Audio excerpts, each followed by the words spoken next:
Halo guys, kembali lagi di channel alurnya. Pada video kali ini saya akan mendongeng alur cerita film. Dikisahkan seorang pria yang telah mengikuti peperangan sebagai prajurit tingkat bawah hingga diremehkan oleh para pejabat kerajaan. Namun akhirnya benar-benar epik dan di luar dugaan. Tapi sebelum lanjut ke ceritanya, jangan lupa untuk subscribe Alurnya. Dan like video ini jika kalian suka dengan video ini. Jika kalian nggak suka, kalian bisa dislike. Semuanya bebas.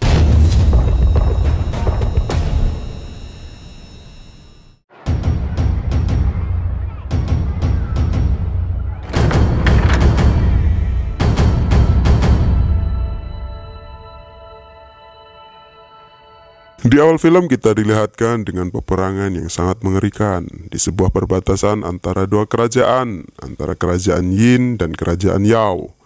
Kerajaan Yin yang disebut sebagai kerajaan yang mewakili kegelapan, ingin menguasai dan menjajah seluruh daratan. Dan sedangkan kerajaan Yao ingin menjaga keseimbangan dan perdamaian. Kerajaan Yao dianugerahi seorang jenderal yang bernama Jianling, yang dianugerahi kekuatan naga biru yang dari dulu telah turun-temurun memilih keluarga Ling sebagai wadah dari naga tersebut. Saat Jenderal Jianling menerjang dan memasuki peperangan, kerajaan Yin dengan mudahnya dihabisi olehnya. Strategi perisai pun digunakan untuk mengeblok serangan panah yang diluncurkan oleh kerajaan Yin.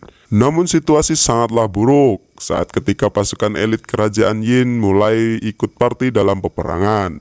Dan salah satu di antara pasukan elit tersebut memanggil naga tanah yang buas dan tanpa waktu lama mengobrak-abrik pasukan negara Yao. Kemudian Jenderal Jianling mengeluarkan kekuatan naga birunya yang dari awal masih dipendam hingga naga tanah pun dapat dibabat habis oleh dirinya. Namun masalah belum selesai di situ karena masih ada pasukan elit lain yang memiliki kekuatan super cepat seperti ninja dan ada yang memiliki daya hancur yang sangat tinggi. Dengan ini, konsentrasi Jenderal Jianling harus terpecah karena dia sontak harus membantu pasukannya yang kewalahan. Dan dengan liciknya, situasi ini dimanfaatkan oleh pasukan elit musuh untuk menyerang Jenderal Jianling, sehingga dia terkena gigitan salah satu naga tanah dan terluka parah.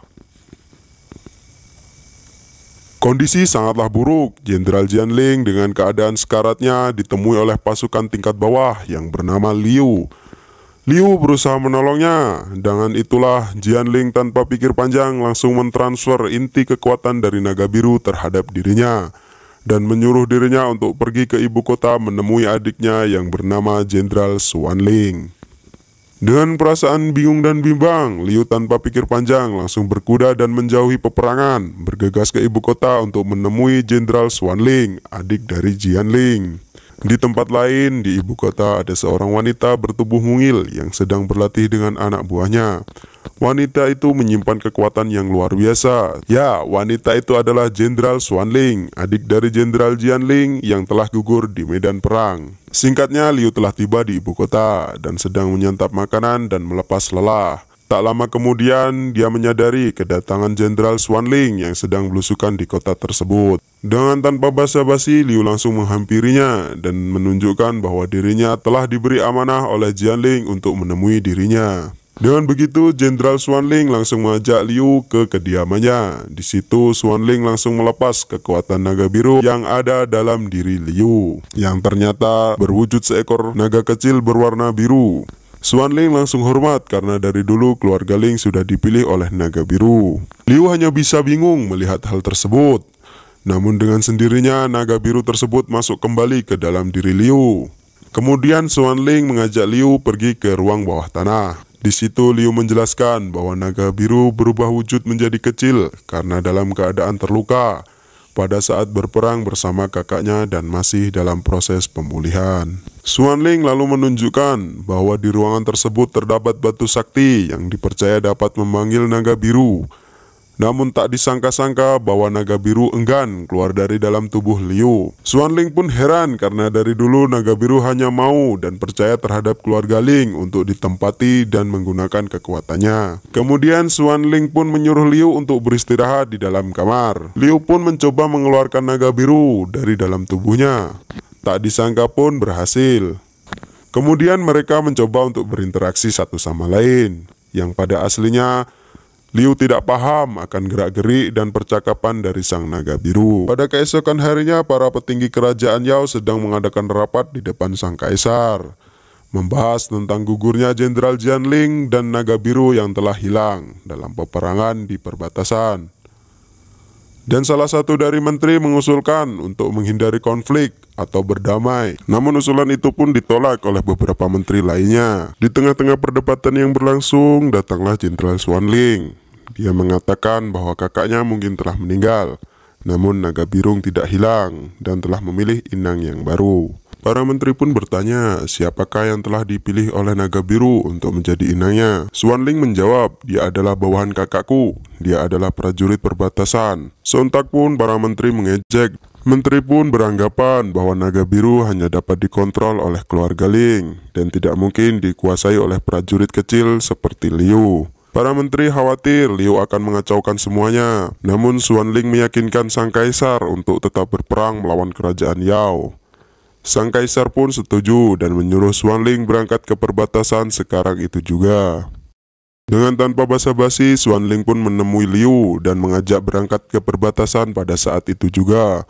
Xuanling berjanji pada Liu bahwa dirinya akan mengajari Liu cara menggunakan kekuatan naga biru di perjalanan nanti. Singkatnya, perjalanan pun dimulai dengan rombongan yang berisi Liu, Xuanling, dan kedua anak buahnya. Di tengah perjalanan, rombongan itu pun beristirahat tengah hutan sampai keesokan paginya. Disitulah Xuanling mulai melatih Liu. Pelan tapi pasti kekuatan itu pun muncul, walaupun kegagalan tetap terjadi. Pelatihan tetap dilanjutkan sampai malam hari pun tiba. Xuanling memperbolehkan Liu untuk beristirahat. Keesokan harinya perjalanan pun dilanjutkan. Tanpa terasa mereka telah tiba di sebuah rumah tua yang terbengkalai dan menjadikan rumah itu tempat beristirahat. Ketika semua sedang tertidur, Liu pun malah tertawa cengengesan di dekat Xuanling sambil menatap kecantikan wanita yang ada di depannya. Sontak Xuanling terbangun dan langsung mengajak Liu untuk berlatih kembali. Di tengah-tengah latihan berlangsung, suatu hal tak terduga terjadi di mana 3 pasukan elit kerajaan Yao berhasil melacak dan menemukan mereka. Tarungan sengit pun tak terhindarkan, namun sang ketua pasukan tidak ikut di situ. Dan salah satu pasukan elit yang bertarung dengan Liu mengeluarkan teknik penarikan sukma yang dimana membuat Liu seketika lemas tak berdaya. Untungnya salah satu pengawal datang menolongnya, namun harus dibayar dengan nyawa yang hilang. Sementara itu Xuanling berhasil mengalahkan si ninja, namun pengawal satunya pun berhasil dikalahkan. Melihat hal itu, Xuanling langsung menghabisi musuh dengan pedang naga biru ciri khas keluarga Ling. Sekarang tinggal Liu dan Xuanling yang tersisa. Tak lama dari itu, Liu pun pingsan dan setelah beberapa saat kemudian, dia sadar dan panik tak melihat semua kawan-kawannya sudah tergeletak tak bernyawa. Disitulah terjadi percekcokan antara Liu dan Xuanling, di mana Liu mengajak Xuanling untuk mundur saja karena dia pun tak yakin akan mengalahkan kerajaan Ying dalam kondisi belum matang menguasai kekuatan naga biru.